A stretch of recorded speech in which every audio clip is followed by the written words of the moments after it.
به ونتوكل عليه ونعوذ بالله من شرور أنفسنا ومن سيئات أعمالنا من يهده الله فلا مضل له ومن يضلله فلا هادي له ونشهد أن لا إله إلا الله ونشهد أن سيدنا ومولانا محمدا عبده ورسوله أرسله إلى كافة الناس بشيرا ونذيرا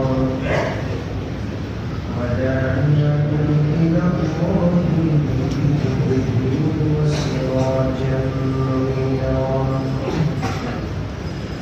وصلى الله تعالى على خير خلقه محمد وآله وأصحابه وبارك وسلم تسليما كثيرا كثيرا أما بعد فقد قال الله سبحانه وتعالى بعد أعوذ بالله من الشيطان الرجيم بسم الله الرحمن الرحيم إن فرعون علا في الأرض وجعل أهلها شيعا يستضعف طائفة منهم ويذبح أبناءهم ويستحيي نساءهم إنه كان من المفسدين ونريد أن نمن على الذين استضعفوا في الأرض ونجعلهم أئمة ونجعلهم وارثين ونمكن لهم في الأرض ونري فرعون وهامان وجنودهما منهم ما كانوا يحذرون وقال النبي صلى الله عليه وسلم كل أمتي يدخلون الجنة إلا من أبى قيل ومن يأبى يا رسول الله قال من أطاعني دخل الجنة ومن عصاني فقد أبى أو كما قال عليه الصلاة والسلام اللهم صل على محمد وعلى آل محمد كما صليت على إبراهيم وعلى آل إبراهيم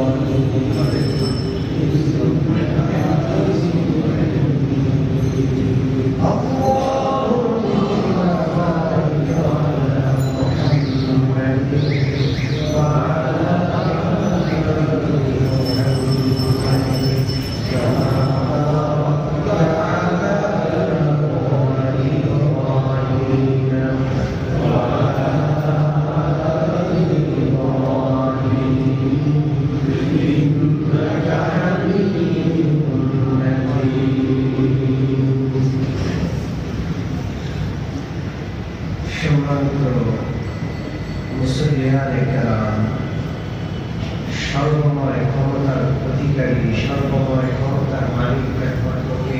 আল্লাহ। পৃথিবীর কোন মানুষের যদি কোন ক্ষমতা থাকে সেটা কার দেওয়া? আল্লাহ। সব কিছু শেষ হয়ে যাবে, সমস্ত ক্ষমতা ধ্বংস হয়ে যাবে, একমাত্র আল্লাহ থাকবেন আর আল্লাহর ক্ষমতা থাকবে। সুবহানাল্লাহ। ফেরাউন সারা বিশ্বে নিজের ক্ষমতা কায়েম করেছিল, সারা বিশ্বে ক্ষমতা। হামান ছিল তার প্রধানমন্ত্রী, তার প্রতিদ্বন্দ্বী পৃথিবীতে পেয়েছিল না। বনি ইসরাইল যাদেরকে সে প্রতিদ্বন্দ্বী ভাবত, এদের মধ্যে বিভক্তি সৃষ্টি করে এদেরকে এতটা দুর্বল করেছে, এতটা দুর্বল করেছে ভবিষ্যতে এরা বা এদের মধ্যে থেকে কেউ মাথা চালা দিয়ে উঠবে দূরতম আশঙ্কাও ছিল না, সম্ভাবনাও ছিল না, এত দুর্বল করেছে। পৃথিবীর ইতিহাসে কোন জাতিকে, অন্য কোন জাতি, কোন ক্ষমতাশীল জাতি, কোন দুর্বল জাতিকে এত দুর্বল করার কোন ইতিহাস না।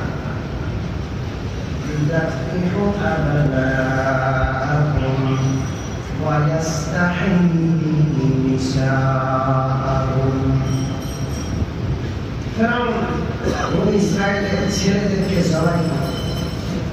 উদ্দেশ্য কি? উদ্দেশ্য ভবিষ্যতে বনি ইসরাইলের কোন ছেলে যেন ফেরাউনের প্রতিদ্বন্দ্বী না হয়।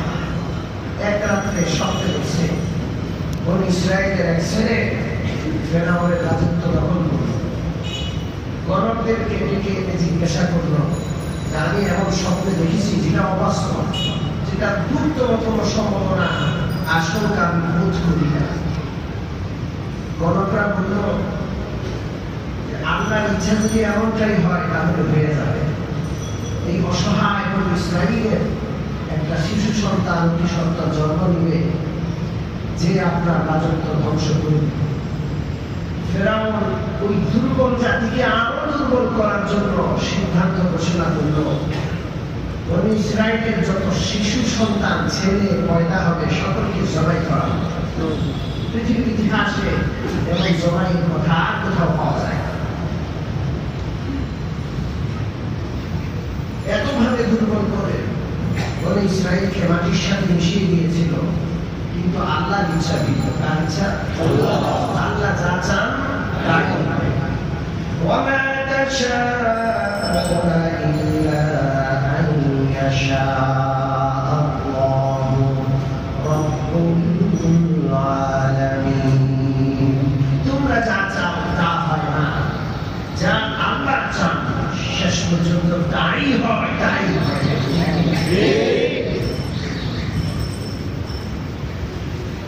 ونريد أن نمن على الذين استضعفوا في الأرض ونجعلهم أئمة ونجعلهم الوارثين। আল্লাহ রাব্বুল আলামিন বলেন, যারা অতি দুর্বল এদেরকে আমি ক্ষমতার আসনে আসীন করতে চাইলাম, আর যারা অপ্রতিদ্বন্দ্বী, পৃথিবীতে এদের প্রতিদ্বন্দ্বিতা করার মতো কেউ নাই, তাদেরকে ক্ষমতার আসন থেকে আমি নামিয়ে মাটিতে বসিয়ে দিতে চাইলাম। কে? আল্লাহ। ونمكن لهم في الأرض ونري فرعون وحامان وجنودهما منهم ما كانوا يحذرون। আল্লাহ বলেন, ফেরাউনকে দেখাইতে চাইলাম যে সর্বময় ক্ষমতার মালিক আমি। ফেরাউনকে সারা বিশ্বের সকল মানুষকে দেখাইতে চাইলাম ক্ষমতার মালিক কে? আল্লাহ। এই কথাটা বোঝানোর জন্য আমি একটা ঘটনা আপনাদেরকে শোনাচ্ছিলাম, মনে আছে কিনা? ক্ষমতার মালিক কে? আল্লাহ। সাহাবায়ে কেরামের পেটে পাথর বাঁধা, ক্ষুধার তাড়নায় অস্থির অবস্থা। গায়ে শীত বস্ত্র নয়, সারা আরবের সমস্ত কাফের গঠন করে মুসলমানদের নবীকে বিশ্ব থেকে শেষ করে দেওয়া, বিশ্ব বাসীদের স্মরণ থেকে মুছে দেওয়ার জন্য চেষ্টা করল। সকলে মদিনা ঘেরাও করলো, প্রিয় নবী পরীক্ষা খরচ করলেন। আমি আপনাদেরকে বলেছি, পরীক্ষা করলে বিশাল একটা পাথর কেউ ভাঙতে পারে না, বিশ্ব নবী সে ভাঙলেন। প্রথম আঘাত করলেন, পাথর ভেঙে দুই ভাগ হয়ে যায়। বিশ্ব নবীর সাগরের আঘাতে, পাথরের উপর সাগরের আঘাতের কারণে অগ্নিস্ফুলিঙ্গ দেখা দেয়। সে অগ্নিস্ফুলিঙ্গের আলোতে মদিনার আকাশ বাতাস রাতের আধার ভেদ করে আলোকিত হয়ে যায়। বিশ্ব নবী আল্লাহু আকবার, সাহাবায়ে কেরাম আল্লাহু আকবার। দ্বিতীয়বার যখন আঘাত করলেন, সাগরের আঘাত পাথরের উপর লাগার পর পাথরটা আরো কয়েকটা ভাগে খণ্ড হয়ে যায়। আবার যখন অগ্নিস্ফুলিঙ্গ বের হয়, বিশ্ব নবী আল্লাহু আকবার বললেন, সাহাবায়ে কেরাম আল্লাহু আকবার বললেন। তৃতীয়বার যখন বিশ্ব নবী আঘাত করেন, চূড়ান্ত আঘাতে পাথর ভেঙে টুকরা টুকরা হয়ে যায়, অগ্নিস্ফুলিঙ্গ বের হয়। সাহাবায়ে কেরাম বিশ্ব নবী আল্লাহু আকবারের ধ্বনি লাগাইলেন। জিজ্ঞাসা করলে, ইয়া রাসূলুল্লাহ, আল্লাহু আকবার কেন বললেন? বুঝলাম না। আল্লাহ সবচেয়ে বড়, আমরাও স্বীকার করি। আপনি যখন বলেছেন আমরাও বলেছি, ছিল সত্য কথা, কিন্তু রহস্যটা বুঝাই দেন। বিশ্বনবী বললেন, প্রথমবার যখন আঘাত করলাম, পৃথিবীর প্রথম পরাশক্তি রোম সাম্রাজ্যের রাজপ্রাসাদ মুসলমানরা দখল করছে, এমন চিত্র বিশ্বনবীর চোখের সামনে ফুটিয়ে তুললেন কে? আল্লাহ। দ্বিতীয়বার যখন আঘাত করলেন, অগ্নিস্ফুলিঙ্গের মধ্যে পৃথিবীর দ্বিতীয় পরাশক্তি পারস্য সম্রাটের রাজপ্রাসাদ মুসলমানরা দখল করে নিচ্ছে। প্রিয় নবীকে আল্লাহ রাব্বুল আলামিন এই চিত্র দেখিয়ে দিলেন। আল্লাহ। তৃতীয়বার যখন আঘাত করলেন, পৃথিবীর তৃতীয় পরাশক্তি ইয়ামানের বাজার বিশাল বড় রাজপ্রাসাদ সানানগরীতে অবস্থিত, লাল রঙের। আমার নবীজি বলেন, ইয়ামানের সানানগরীর লাল রঙের রাজপ্রাসাদ আমার মন দখল করে নিয়েছে, আমি চোখে দেখিনি না। সাহাবায়ে কেরাম খুশি, কারণ আল্লাহ রাসূলের কথা 100 ভাগ আস্থা সাহাবায়ে কেরাম, ঠিক কি না? মুসলমান যুক্তিতে খাটুক বা না খাটুক, বুঝে আসুক বা না আসুক, আল্লাহ রাসূলের কথায় 100 ভাগ আস্থা রাখলেই মুমিন।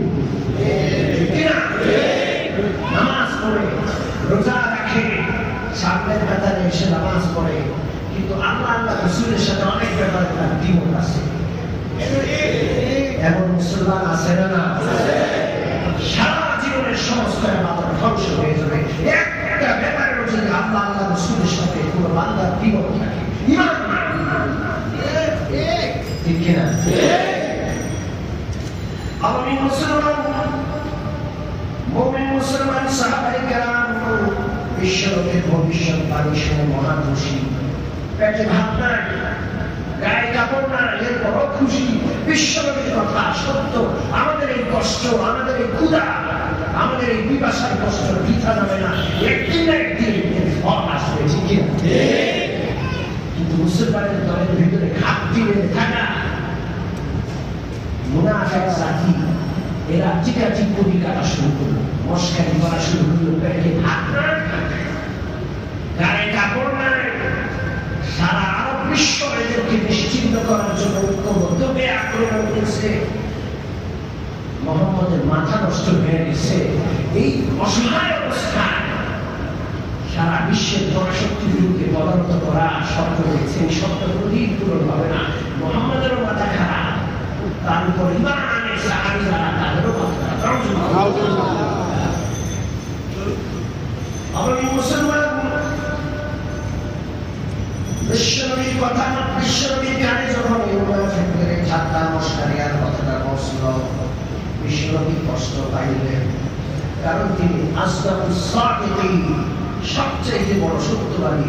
পৃথিবীতে এত বড় সত্যবাদী আর কেউ আসে না। ঠিক ঠিক না? এত বড় সত্যবাদী আর কখনো কেউ আসবে না, যার সত্যতা সাক্ষী দিচ্ছেন কে? আল্লাহ। ওয়ামা ইয়ানতিকু আনিল হাওয়া ইন হুয়া ইল্লা ওয়াহয়ুন ইউহা।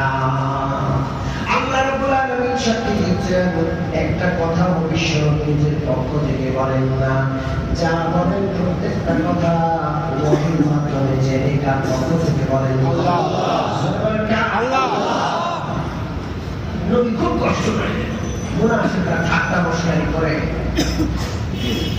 কষ্ট পাওয়ার পর আল্লাহ পাক জিবরীলকে পাঠালেন, যাও বিশ্বনবীকে আয়াত শুনিয়ে দাও। যখনই কোনো সমস্যা সম্মুখীন হতেন, সাথে সাথে কোরআনের আয়াত নাযিল হতো। কে সমাধান পাঠাইলেন? আল্লাহ। জিবরীল আয়াত নিয়ে আসেন বিশ্বনবীর জন্য, বিশ্বনবীর সাহাবীদের জন্য, কিয়ামত পর্যন্ত আগত সমস্ত বিশ্ব মানবতার জন্য। কুলিল্লাহুম্মা মালিকাল মুলকি তুতিল মুলকা মান তাশা। আমরা আয়াতটা অনেকে পারি কি পারি না? খুবই শক্তিশালী আয়াত, যারা পারি একটু বলি অন্তর দিয়ে আল্লাহ শক্তির উপর 100 বার আস্থা বিশ্বাস রেখে একটু আমার সাথে বলেন, কুলিল্লাহুম্মা মালিকাল মুলকি তুতিল মুলকা মান তাশা ওয়া তানজিউল মুলকা মিম্মান তাশা ওয়া তুইজ্জু মান তাশা ওয়া তুযিল্লু মান তাশা বিয়াদিকাল খায়রু ইন্নাকা আলা কুল্লি শাইইন কাদির। আল্লাহ রাব্বুল আলামিন বলেন, ও নবী আপনি বলে দিন, আল্লাহুম্মা মালিকাল মুলক, ও আল্লাহ আপনি সমস্ত বাদশাদের বাদশাহ। সমস্ত বাদশাদের বাদশাহ কে? আল্লাহ। আমরা যেমন ভিক্ষুকে ভিক্ষা চাইলে পকেট থেকে 2 টাকার নোট 5 টাকার নোট দিই, আর খুব স্বাভাবিক ভাবে অন্তরে তার টাকাটা ছোট্ট টাকা অল্প পরিমাণের টাকা দিয়ে আমরা যেমন 2-4 টাকা ভিক্ষা দিই, আমার আল্লাহ এত বড় মালিক, এত বড় বাদশাহ, তিনি বাদশাহী রাজত্ব ভিক্ষা দিয়ে থাকেন। ঠিক আছে? তুতিল মুলকা মান তাশা ওয়া তানজিউল মুলকা মিম্মান তাশা। আপনি মুসলমান, আপনি যদি কাউকে কোনো জিনিস দিয়ে ফেলেন, তার কাছ থেকে সেই জিনিস কেড়ে নেওয়ার ক্ষমতা আপনার নাই। ভিক্ষুকের 2 টাকা দিচ্ছেন, দেওয়ার সাথে সাথে মালিক এখন আপনি না, কেউ গেল জোরে বলেন কে? ভিক্ষুক থেকে আপনি 2 টাকা নিতে আবার ভিক্ষে করে দিতে হবে, ঠিক না? সে যদি না দেয়, আপনি জবরদস্তি তার কাছ থেকে নিলে জালেম। আপনার ক্ষমতাও ভিক্ষে দেওয়ার ক্ষমতা সীমিত, আমার আল্লাহ সীম ক্ষমতা। আল্লাহ বলেন, তুতিল মুলকা মান তাশা ওয়া তানজিউল মুলকা মিম্মান তাশা। যাকে ইচ্ছা আপনি রাজত্ব দান করেন, যাকে ইচ্ছা রাজত্ব তার কাছ থেকে ছিনিয়ে নেন। ছিনিয়ে নেওয়ার মালিক কে? আল্লাহ। রাজত্ব দিলেও যার হাতে দিচ্ছেন সে আসল মালিক না, আসল মালিক কে? আল্লাহ। কেড়ে নেওয়ার অধিকার তার আছে। وتعز من تشاء وتذل من تشاء بيدك الخير। যাকে ইচ্ছা সম্মান দান করেন, যাকে ইচ্ছা অসম্মান করেন, অপমানিত করেন, অপদস্থ করেন, সব ক্ষমতার মালিক কে? আল্লাহ। মুসলমান কোথায় কাটা? 40 বছর যাবত স্বৈরাচারী ছিল গাদ্দাফি, কেউ তার বিপক্ষে কথা বললে কন্যা থাকতো না। কোথায় মিশরের রাজা কিরা ছিল? মিশর, হোসনে মুবারক, কিরা কোথায় গেলেন? আমাদের চোখের সামনে এরা শেষ হয়ে গেল। গাদ্দাফিকে এমন ভাবে হত্যা করা হয়েছে, বড় নির্মম ভাবে হত্যা করা হয়েছে। ক্ষমতার মালিক কে? আল্লাহ। গাদ্দাফির কবর কোথায়? কেউ জানে না। আমার মুসলমান ফেরাউন মনে করতো ফেরাউন ক্ষমতার মালিক, কেউ ক্ষমতা কেড়ে নিতে পারবে না। মুনাফিকরা মনে করতো বিশ্বনবীর হাতে ক্ষমতা, ফেরাউন পেটে পাথর বাঁধে না খাইয়া ক্ষমতা কেমনে আসবে? এগুলো আজগুবি কথা। রোম সম্রাট পদানত হবে, পারস্য সম্রাট পদানত হবে, ইয়ামানের রাজধানী মুসলমান দখল করবে, এগুলো স্বপ্নের কথা, এগুলো কোনোদিন বাস্তবতা পাবে না। আল্লাহ আয়াত নাযিল করে বলে দিলেন সব বাস্তবতাকে পাল্টানোর মালিক কে? আল্লাহ। বিশ্বনবী আয়াত শুনে খুশি হয়ে হাত তুলে দোয়া করলেন। হাত যখন তুললেন চাদরটা উপরের দিকে উঠে যায়। হযরত জাবের রাদিয়াল্লাহু তাআলা বিশ্বনবীর পাশে দাঁড়ানো, তাকায় দেখলেন পেটের মধ্যে বিশ্বনবীর দুইটা পাথর বাঁধা। কয়টা পাথর? দুইটা পাথর। হযরত জাবের খন্দকের অনতি দূরে তার বাড়ি ছিল, বাড়িতে গেলেন। স্ত্রীকে জিজ্ঞাসা করলেন তার স্ত্রী কি আছে ঘরে? বিশ্বনবী ক্ষুধার তাড়নায় পেটে পাথর বেঁধে রেখেছেন, ঘরে কিছু থাকলে বিশ্বনবীর জন্য প্রস্তুত করো। হযরত জাবের স্ত্রী বললেন ঘরে প্রস্তুত কোনো কিছু না, একটা ছোট্ট ছাগলের বাচ্চা আছে, আপনি রাজি হলে জমা করে দিব। আর দু চারটা রুটি হবে, বিশ্বনবীর সাথে দু চারজন ওমর, আবু বকর, ওসমান, আলী, এরকমের দু চারজনকে আপনি দাওয়াত দিতে পারেন। হযরত জাবের দৌড়ায় আসলেন, এসে বিশ্বনবীকে দাঁড়িয়ে বললেন ও আপনি রাসূল, আপনার পেটে পাথর বাঁধা, সহ্য করতে পারলাম না। ও আল্লাহর নবী, আমিও গরিব মানুষ, ঘরে তেমন কিছু নাই, আজকে দুপুরের সামান্য চারটা ডাল ভাত খাওয়ার জন্য আমার ঘরে দাওয়াত, আপনি এবং আরো বকর, ওমর সহ দু চারজন, বেশি না। কিতাবে রেখে বিশ্বনবী টিলার উপর দাঁড়াইলেন, উঁচু জায়গায় দাঁড়াইয়া ডাক দিলেন ও খন্দকের অধিবাসী, খন্দকে যারা কাজে লিপ্ত রয়েছে সাহাবীরা, আজকে দুপুরবেলায় তোমাদের সকলের দাওয়াত জাবেরের ঘরে। 1500 সাহাবী ছিল। কয়শত সাহাবী? কয়শত? 1500 সাহাবী ছিল। জাবের তো শান্তি দৌড় দিলেন বাড়ির দিকে। বিশ্বনবী বুঝলেন জাবের দাওয়াত দিয়েছে 5 জনকে, আমি দাওয়াত দিয়েছি 1500 মানুষকে। জাবের পেরেশান। জাবেরকে দেখে আল্লাহ নবী কাঁদে বললেন জাবের সেই পাতিলে রান্না করবে, আমি আসা পর্যন্ত পাতিলে ঢাকনা খুলবে না। হযরত জাবের ঘরে আসলেন, স্ত্রীকে বললেন স্ত্রী আজকে তো বাক্সঘর সব নষ্ট হয়ে গেল, আমি দাওয়াত দিয়েছি 4-5 জন, বিশ্বনবী পুরা খানদানবাসীকে দাওয়াত দিয়ে বিশ্বনবী এই দাওয়াতে কিভাবে সামলাতে যাবে? মান সম্মান সব শেষ।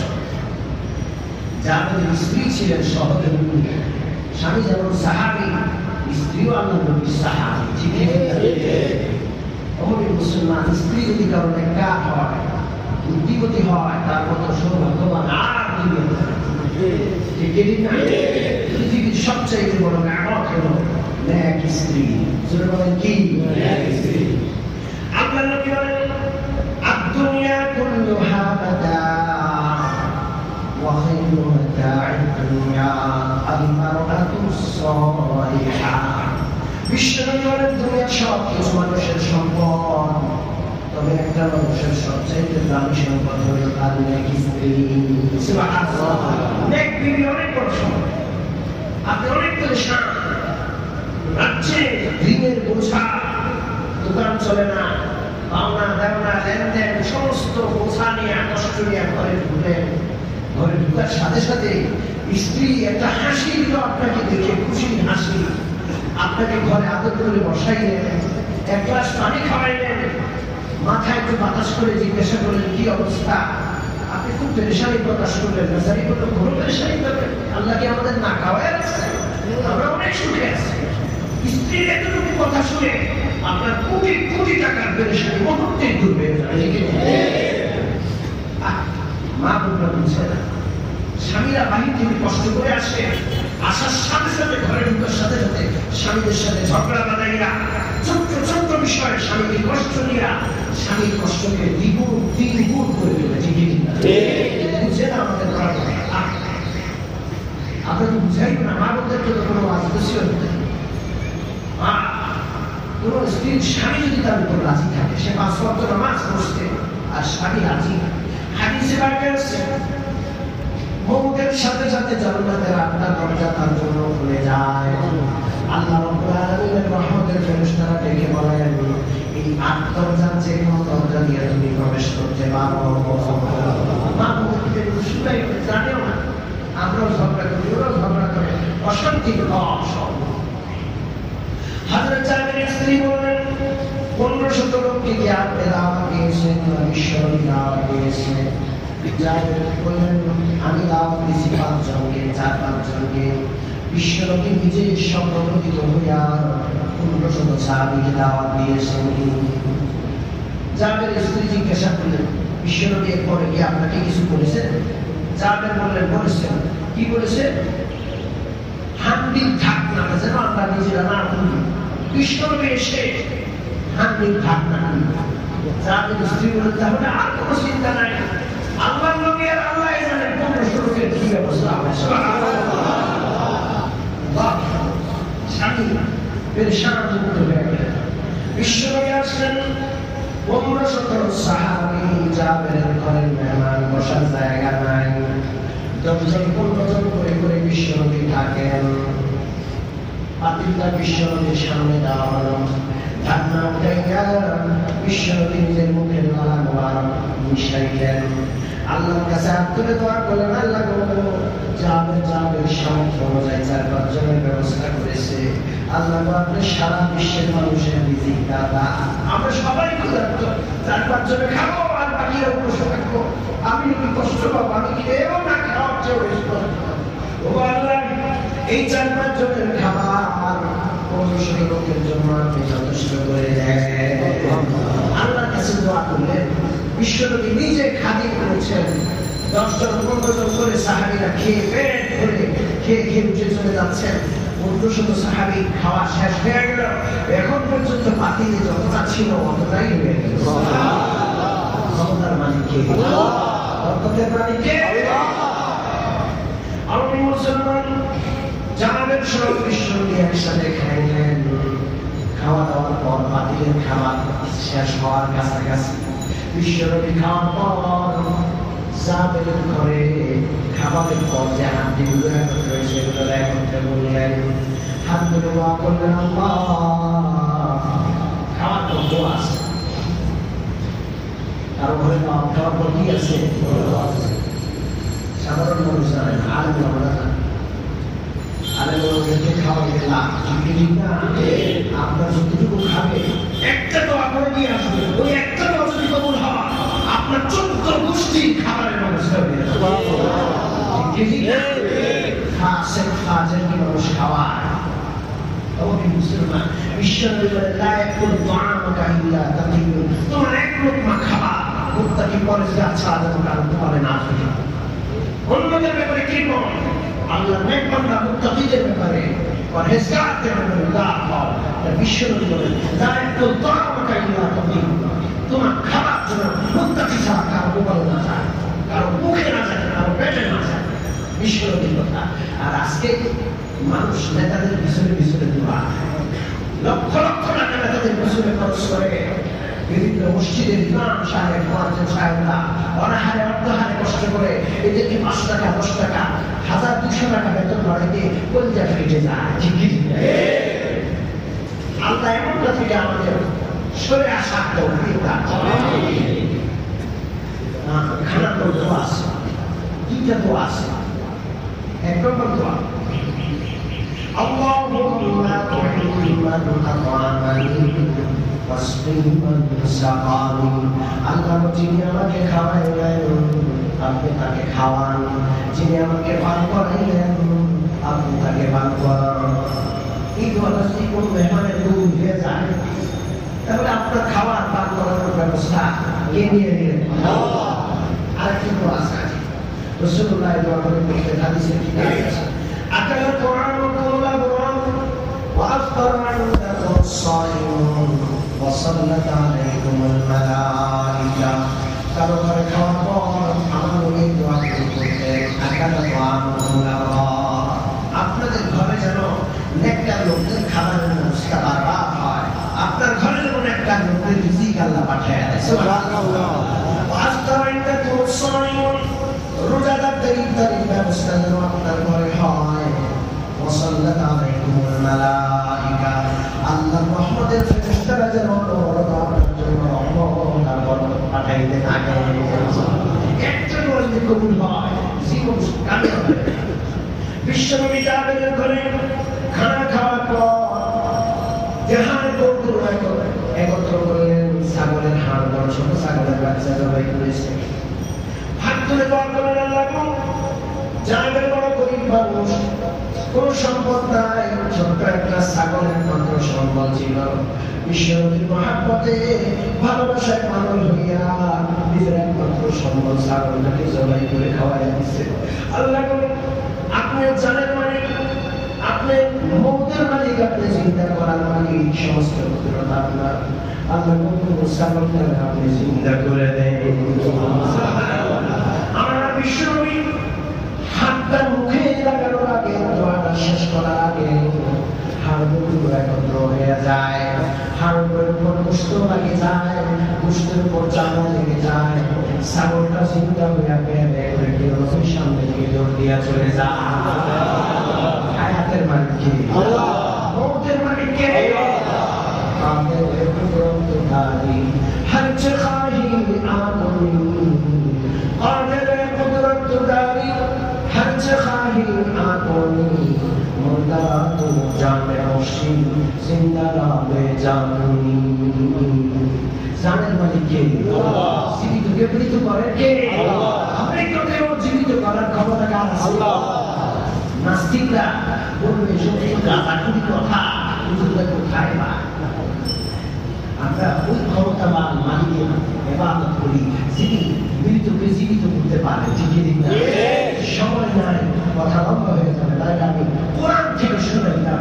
আল্লাহ কোরআনে বয়ান করেছেন, তিনি মৃত গাধাকে, যেটা 100 বছর যাবত মরে তার গোশত শেষ, হাড়গুলো মাটির সাথে মিশে গেছে, ওই গাধাকে জীবিত করেছেন কে? আল্লাহ। ঠিক আমি যেভাবে বললাম, আল্লাহ বলেন আমি তার হাড়গুলোর উপর গোশত করাইলাম, গোশতের উপর চামড়া করাইলাম, এরপর 100 বছর পর ওই মরা গাধা যেটা মাটির সাথে মিশে গেছে তাকে আমি জীবিত করে তুললাম। এটাও তো নাস্তিকরা বলবে গাছাখুরি করবো, অথচ কোরআনে পাকে আছে। ঠিক না? জোরে বলা আছে কিনা? আছে। আফসোস, আমাদের মুসলমানদের মধ্যেও একজন লোক আছে, আহলে হাদিস ভাইরা, ওনারা বুজুর্গদের কারামতের কথা বলতে অবিশ্বাস করে। নবীদের যেমন মুআজিজা আছে, অলৌকিক বিষয় নবীদের মাধ্যমে ঘটে, এটাকে মুআজিজা বলা হয়। ঠিক আল্লাহর বড় বড় ওলিদের মাধ্যমেও অনেক সময় অলৌকিক বিষয় ঘটে, এটাকে কারামত বলা হয়। অসংখ্য আহলে হাদিস ভাইরা কারামতের কথা বললে তারা অস্বীকার করে, এটা অযৌক্তিক, এটা মিথ্যা। এই যে প্রিয় নবীর হাতে ছাগল জিন্দা হইল, অযৌক্তিক বড় হইল ক্ষমতাটা আল্লাহ। আমরা এটাকে 100% বিশ্বাস করি। মুসলমান খন্দকের যুদ্ধে মুসলমান বড় সহায় ছিল, কিন্তু মুসলমানকে আল্লাহ পাক ক্ষমতার সুসংবাদ দিয়ে দিলেন। বিশ্বনবীর ইন্তেকালের পর হযরত আবু বকরের ইন্তেকাল 2 বছর পরে হয়। ওমরের ক্ষমতার আমলে আল্লাহ পাক এই সমস্ত পরাশক্তিকে পদানত করেন। সুবহানাল্লাহ। ক্ষমতার মালিক কে? আল্লাহ। ফেরাউন মনে করেছে তার মোকাবেলা কেউ নাই, কিন্তু দুর্বল এক জাতিকে আল্লাহ ক্ষমতায় আসন করলেন। ফেরাউন যে শিশুর ভয়ে 70,000 শিশুকে জবাই করেছে, ওই শিশুকে পাঠাবেন কে? আল্লাহ। আল্লাহ যা করেন সেটাকে কেউ ঠেকাইতে পারে না। হযরত মুসা আলাইহিস সালাম পৃথিবীতে আসছে, প্রতি ঘরে ঘরে চেক চলে মাদের পেটে বাচ্চা আছে কিনা, প্রতি ঘরে ঘরে চেক চলে।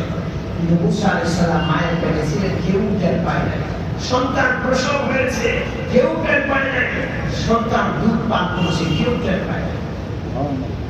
আল্লাহ পাক মুসা আলাইহিস সালামের মাকেও পরীক্ষা করলেন। কে পরীক্ষা করলেন? আল্লাহ। এক সময় আল্লাহ পাক ফেরাউনের লোকদেরকে মুসার ঘরে পাঠাইলেন। মুসলমান হযরত মুসা আলাইহিস সালামের মায়ের কাছে আল্লাহর ওহী পাঠাইলেন। এই ওহী নবীদের ওহীর মতো নয়। নবীদের কাছে জিবরিল এসে ওহী পাঠান, আল্লাহ পাক ওহী পাঠান জিবরিলের মাধ্যমে। মুসা আলাইহিস সালামের মা নবী নয়। এখানে যে ওহী পাঠানো হলো, ওহীর অর্থ হলো আল্লাহর পক্ষ থেকে তার অন্তরে কোন সিদ্ধান্ত ঢেলে দেওয়া। কোন ব্যাপারে সিদ্ধান্ত কার পক্ষ থেকে? আল্লাহ অন্তরে এসে যাওয়া। এটাকে আল্লাহ ওহী থেকে বুঝাইতেন। হযরত মুসা আলাইহিস সালামের মার মনে আল্লাহ সিদ্ধান্ত দিলেন। কি সিদ্ধান্ত? وأوحينا إلى أم موسى أن أرضعيه মুসা মা, তুমি মুসাকে খুব আদরের সাথে নিশ্চিন্তে দুধ পান করাও। فإذا خفت عليهم, যদি মুসা আলাইহিস সালামের ব্যাপারে কোনো ভয় হয়, ফেরাউনের লোকেরা এসে এই শিশুটাকে জবাই করবে এমন কোনো আশঙ্কা হয়, তাহলে তাকে নদীতে ফেলে দাও। কার নির্দেশ? আল্লাহ। মা সন্তানকে নদীতে ফেলতে পারে, পানিতে ভাসাইতে পারে, নদীতে ভাসাইতে পারে, পারে কোন যুক্তিকতা নাই। ফেরাউনের লোকেরা যদি জবাই করে দেয়, মায়ের কোন সন্তান আমাকে হায়, আমি তো কিছু করি নাই, জালেমরা আমার সন্তানকে আমার মধ্যে ফেলে আমার সামনে জবাই করে দিচ্ছে, একটা সান্ত্বনা আছে। কিন্তু নিজের হাতে পানিতে ফেললে ফেরাউন জবাই করলে বলবে, পানিতে ফেললে তো বলবে এটা তো নিজের হাতে মারা, নিজের সন্তানকে করতে টুকরাকে হত্যা করা, এর কোনো যুক্তি নেই। কিন্তু যুক্তির বিপক্ষে ক্ষমতাটা আল্লাহ। যেখানে মানুষের আকল চলে না, যুক্তি চলে না, সেখান থেকে ক্ষমতার শুরু হয় আল্লাহ। হযরত মুসা আলাইহিস সালামের মা আল্লাহর হুকুম পালন করে নদীতে ছেড়ে দিলেন। মন মানে না। বেলা তায়ারে রয়ে জানা জিন্দেগানি মুশকিল আছে, বেলা পারে রয়ে জানা জিন্দেগানি মুশকিল আছে, জিন্দেগানি মুশকিল আছে কামরানি মুশকিল আছে। সন্তানকে নদীতে আল্লাহর হুকুমে ছেড়ে দিলেন, মন তো মানে না। ছোট্ট বোনটাকে পাঠাইলে, যাও মুসার বোন মুসার পিছনে পিছনে দূর থেকে যায়, দূর থেকে দেখে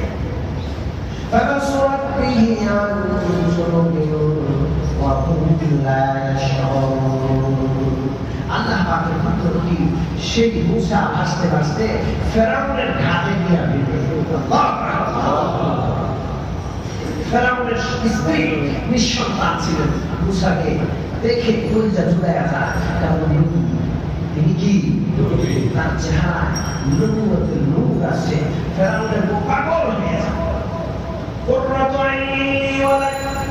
ফেরাউনের স্ত্রী বললেন, ফেরাউনের দুনিয়ার বাদশাহী করো তুমি নাকি খোদা?